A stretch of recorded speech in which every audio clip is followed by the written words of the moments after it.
Hello and welcome to episode 138 of the official EstablishedAndRun.com podcast.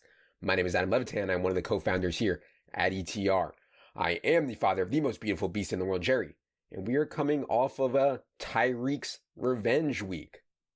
Well, actually, it's not revenge for Tyreek himself on anything really. It was simply revenge for me in getting unstuck on him. Now, I know what you're thinking. Why and how could you ever be down on Tyreek lifetime, Adam? How could you be down money on Tyreek? Are you insane? Well, there was a time when Tyreek won with efficiency rather than volume. Ridiculous, outlier, historic efficiency. In 2017, when I jokingly called him Ty Fluke, he averaged just 7 targets per game and finished as fantasy's wide receiver 3 in fantasy points per game. I mean, do you realize how hard that is? 7 targets per game and finished as fantasy's wide receiver 3 in points per game. People were literally paying like $8,000 on Draftkings.com for 6 to 8 targets. That season, he had some monster games, of course, but he had 5 games under 50 yards. And when we see that kind of efficiency, it typically evens out over time. I mean, look at Odell Beckham, another guy I lost a lot on early in his career, but have gotten more than even on Odell by being light on him as he's regressed so sharply over the last 4 years. But anyways, back to Tyreek. In 2019, he averaged just 7.4 targets per game. He had 2 100-yard games in 12 appearances. Like, it's not that crazy. But this year, 2020, it's different. The way the Chiefs are using him is different. So yes, he's been in play for cash. If you've been following what Leone has been posting about in terms of pass rate versus expectation, the Chiefs are just completely off the charts. In Tyreek's 4 games prior to Sunday's eruption, Tyreek's target shares were 31%, 40%, 14%, 43%. Raw target numbers of 10, 6, 18, 14. From Patrick Mahomes, quite possibly the best quarterback ever. So I don't think it's fair to say, Adam, you called him Ty Fluke. You made fun of people who played him in cash. And I was right for the record. I mean, people took so many floor games at a high cost in 2017 and 2019. But now, Adam, you're paying him in cash. Well, it's different now. The usage is different. I mean, I'd also add that so much of this stuff is situational. If Tyreek gets drafted by Baltimore, if he's on the Colts or Cleveland or, a dozen other teams, he doesn't have Patrick Mahomes and Andy Reid. I mean, we're not even having this talk. He'd be very good, I think, but not this. So anyway, all this is a long way of saying that, yes, it feels good to be on the right side of a Tyreek nuclear game, one of the best Tyreek games of all time. But yeah, to say that it's the same as it was before, it's just not. When you have 30, 40, 43% target shares from Patrick Mahomes in the NFL's most pass happy versus expectation offense in a game where both teams, the Bucs and the Chiefs, projected to be so pass happy, that's a totally different scenario. However, I don't want to insinuate or make it seem like I thought this was a slam dunk. The team I played in cash had enough money for one of Stephon Diggs, Tyreek Hill, or Keenan Allen. And I really did go back and forth a lot on the decision right up until lock. Like, just deciding between the 3 and my defense. In the end, I really wanted exposure to Mahomes, in this game environment against the Bucs. And we also had Tyreek projected for the most wide receiver points on the slate, slightly ahead of Keenan and Diggs. So, and Justin Jefferson was right there in the mix too, who, of course, I played also. So, yeah, I don't want to say it was a slam dunk. It was certainly tight, but yeah, we did have him for the most points on the slate, so it was good. The last thing I'll say about the cash slate, is something that you're almost certainly sick of me talking about, so I'll keep it short. For so many reasons, I think paying $7,000 for a tight end in cash on DraftKings.com specifically is something that I just can't do.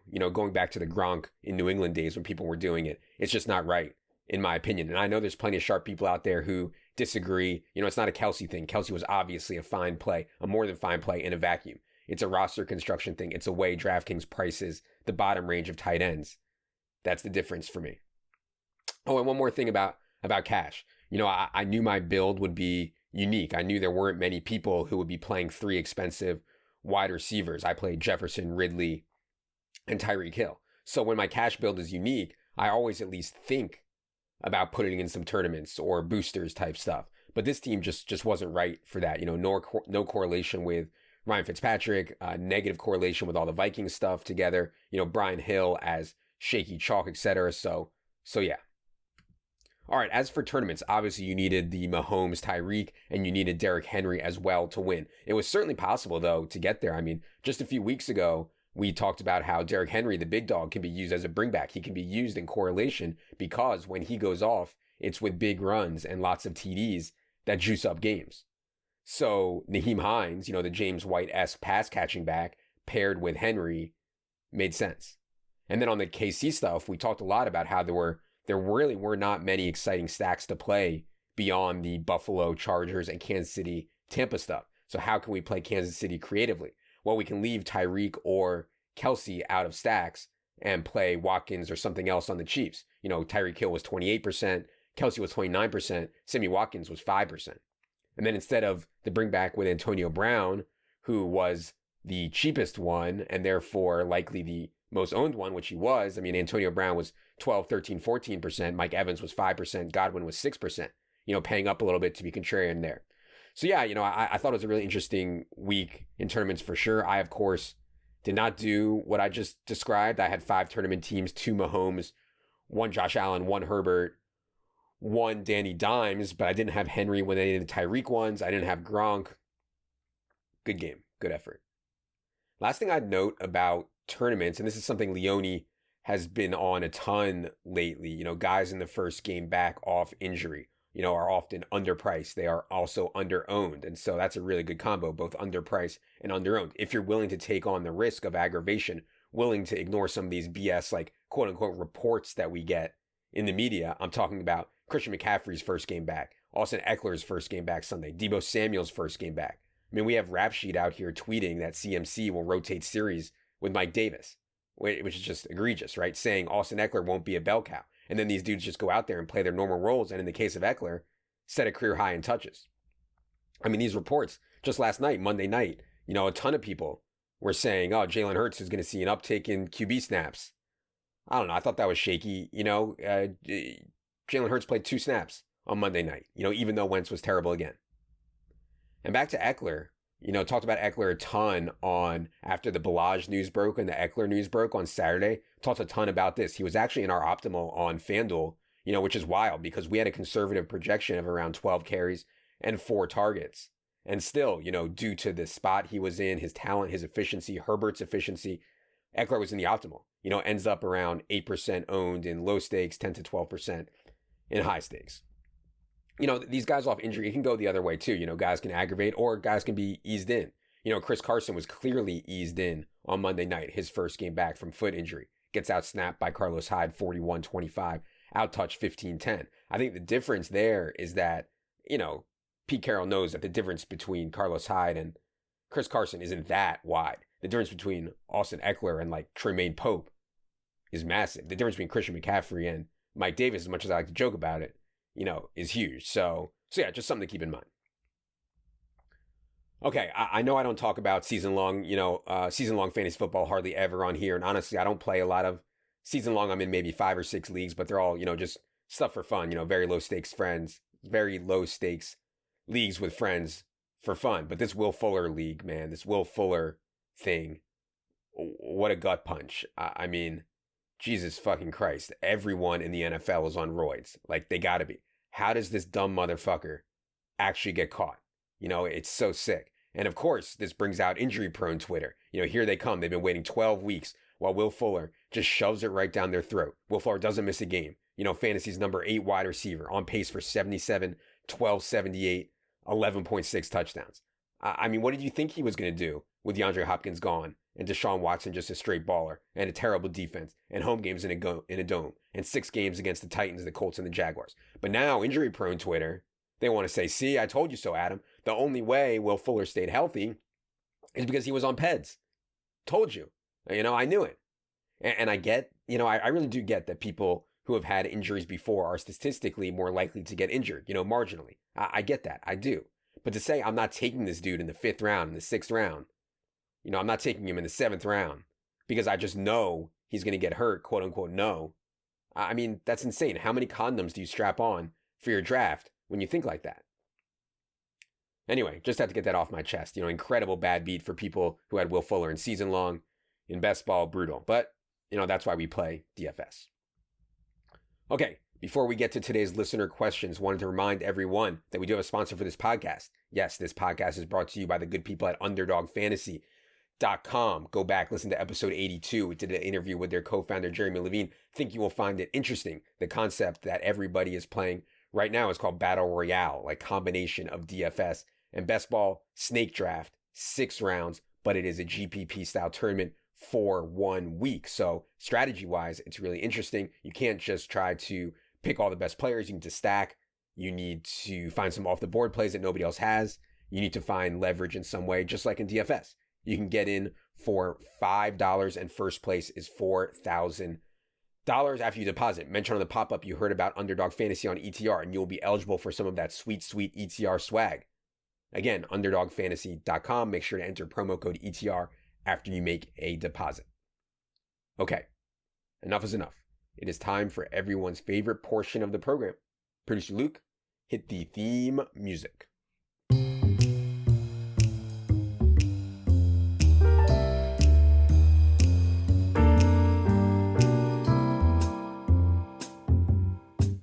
All right, got a ton of good questions as always. Really appreciate them. Going to do 7 today. Question 1 is from Jeremy. Is there a scene from a movie that has scarred you for life?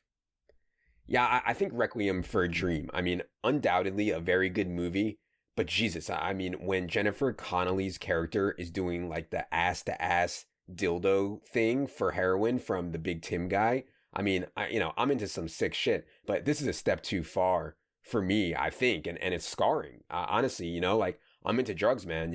I am. I think there's so many benefits to mushrooms and LSD and even, just regular weed. But I've never, ever been tempted to do anything like heroin, maybe thanks to the ass-to-ass thing. Maybe it scarred me for life so bad. Like, can you imagine something so strong, you need it so bad that you take a dildo up your asshole while Big Tim watches? I mean, crazy.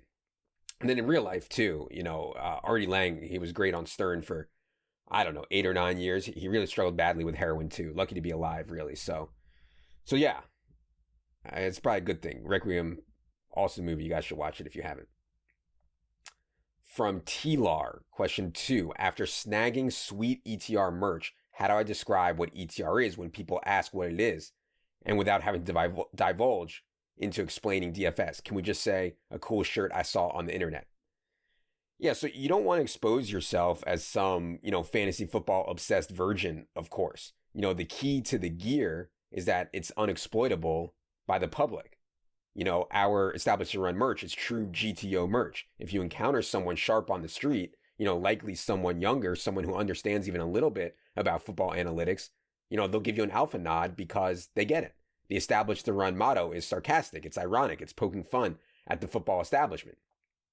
But if you encounter a dolty mouth breather, likely a boomer, someone who thinks the pass-happy nature of today's NFL is extremely low T and real men run the ball into the back of their left guard 30 times a game, well, that guy is going to love the shirt too because he thinks it's serious. Yeah, we got to establish the run.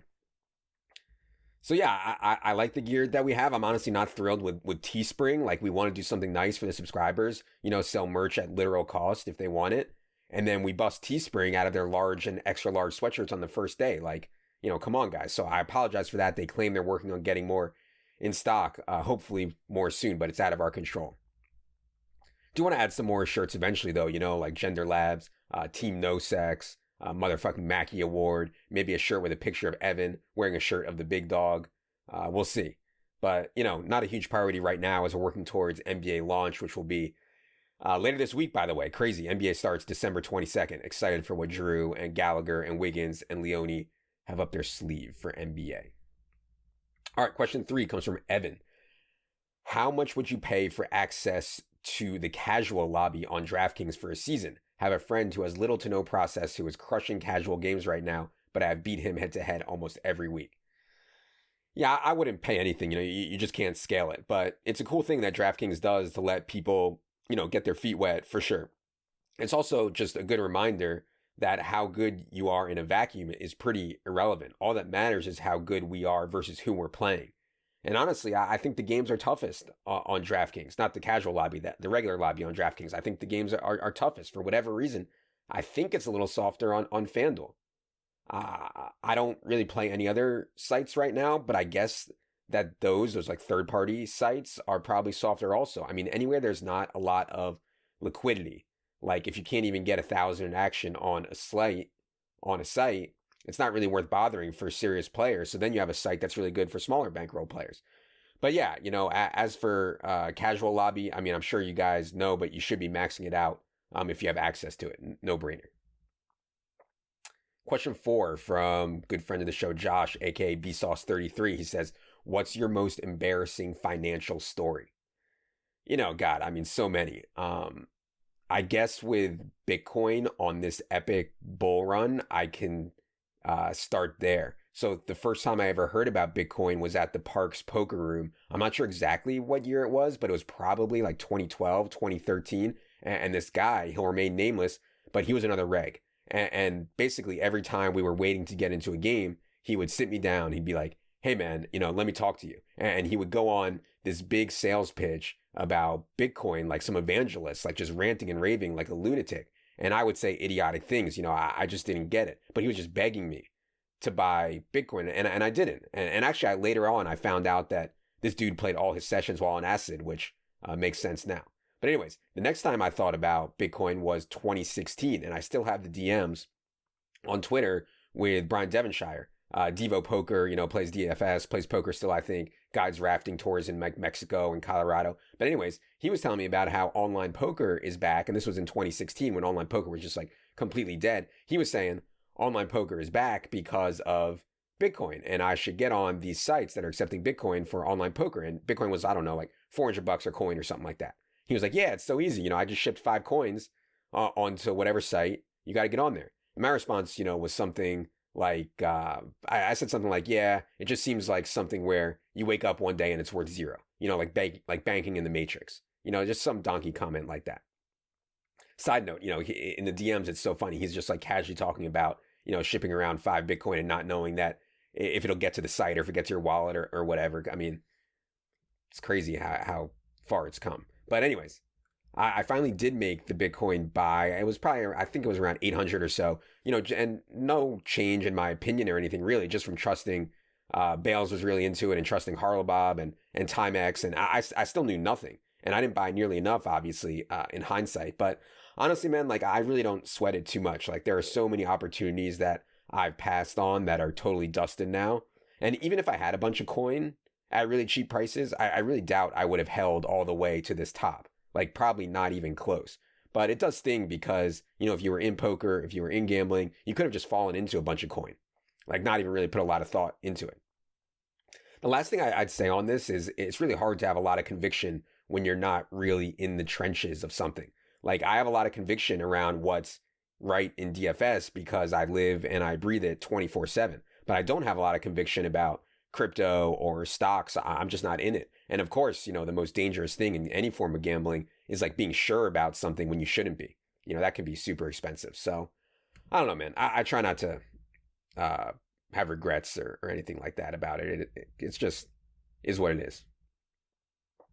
Question 5 from Nick. He says, "Is it plus EV to boost the floor on your GPP lineups by entering them into 10x booster and 5x booster contests? Or would the money be better spent entering more GPPs to increase ceiling?" Yeah, so this is more of a risk tolerance situation, a variance question.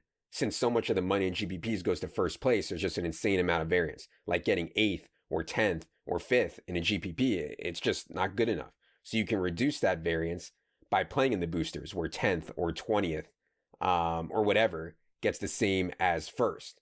The problem, of course, is that in GPPs, you can actually win life-changing money, even if it's incredibly unlikely in the lottos. You just can't win life-changing money in the boosters, of course. I will say that I think the boosters are typically softer from what I can tell, softer than the GPPs. I think a lot of grinders probably don't click the boosters for whatever that's worth.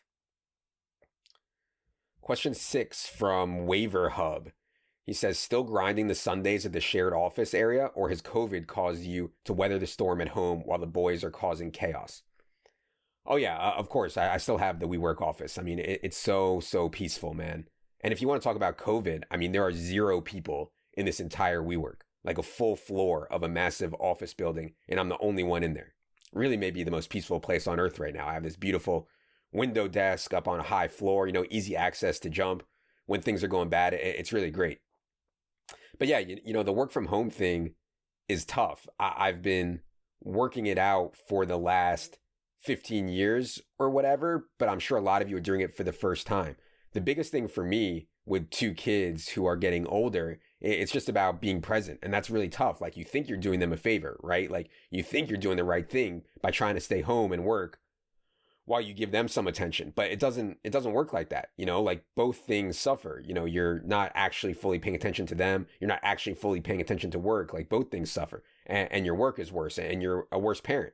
Why is daddy always on his computer? Don't bother daddy now, he's working.